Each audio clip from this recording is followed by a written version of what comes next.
నేను నిన్న ఖమ్మంలో తిరుగుతుంటే ఎవరున్నా అక్కడున్న మాజీ మంత్రి ఆక్రమించుకొని మొత్తం కాలువలే ఆక్రమించుకున్నాడు.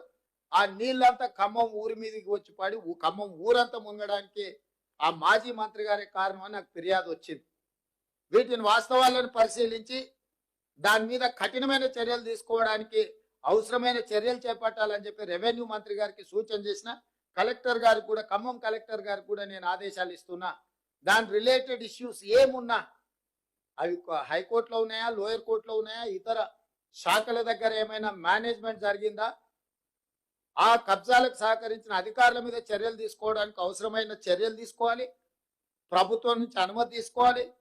కోర్టులలో ఏమైనా కేసులు పెండింగ్ ఉంటే వాటి మీద కూడా స్పష్టమైన నిర్ణయం తీసుకోవాలి.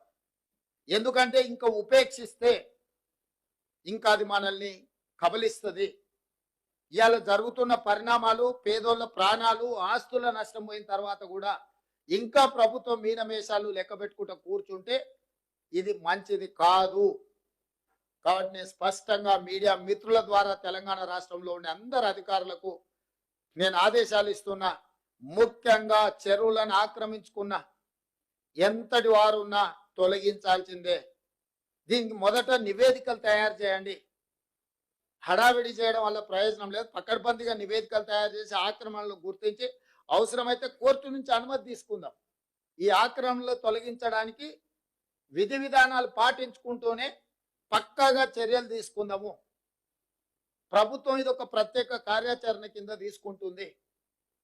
ఈ ప్రభుత్వం ప్రాధాన్యతతో కూడుకున్న పనులలో చెరువుల యొక్క ఆక్రమణలను, నాలాల ఆక్రమణలను తొలగించేది చాలా అత్యంత ప్రాధాన్యతతో కూడిన కార్యక్రమంగా తీసుకుంటాం. మేము రకరకాలుగా స్పందిస్తున్నారు నాయకులు. కొంతమంది ఈయననే ఇప్పుడే ముఖ్యమంత్రి అయినా, ఇప్పుడే వచ్చిండా.